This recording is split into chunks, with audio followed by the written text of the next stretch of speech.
Why do you think you're so good at taking away the puck? Again, it happened on the Nylander goal. You're one of the best in the league at it. I think I trained a lot for it when I was a kid. Just trying to be good with my stick, always out on the ice, trying to read people, and just let my instincts kick in. And something I just try to always just make sure it's up to my liking and my standards, and just trying to be hard on the puck, try to make it uncomfortable for people when I'm coming down on them. Yeah, he's just so smart, and I think when you're a high-end player like that, you kind of think about what the other players are anticipating really well, especially when you read the play and skate as well as he does. So I mean, just two beautiful plays to steal the puck, and obviously one to score himself and one to set up that goal for Willie. So we've seen it all along. We saw it the other night in New Jersey. He's very sneaky, and he can sneak up on you and steal pucks where you're not paying attention. So it's just fun to watch. Yeah, I mean, just the way he reads the play. I mean, in both those, he was trying to make the guy to make the play, and I mean, he read it so perfectly. Yeah, he's sneaky out there.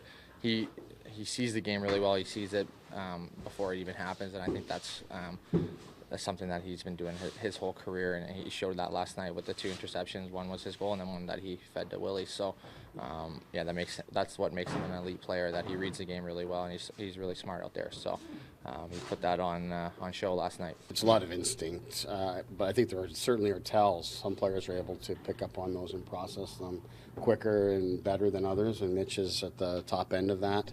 So, like I said last night, you look at it, and if you're on the other side, you certainly say it's a bad turnover, but I don't believe those things happen by accident. I think just in terms of Mitch reading off of different plays, and also in some cases, Mitch, when he's approaching, he doesn't come in straight lines. He comes at angles, and he may fake himself, and that might, in some cases, confuse a different player, or a player that will talk himself out of option A and move to option B, and then things go bad. So, you're not sure which one of those things come at play the most in the situations last night, but in general, I think that's what makes Mitch so great off the puck, is because there's so much happening in such a little amount of time that he's able to process and turn into action way more efficiently than the opponent.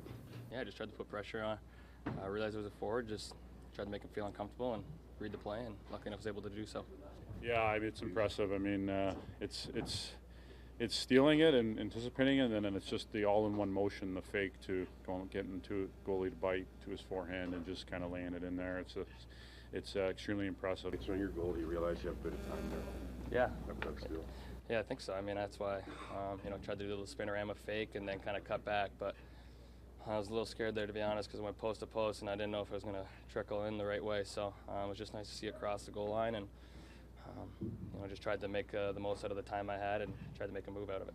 No question, when you got one of your leaders and his ability to do something special like that, definitely gets everyone going and pretty fired up, and you see his reaction and just knowing how engaged he is, and obviously how bad he wants to go out there and make a difference and do something like that.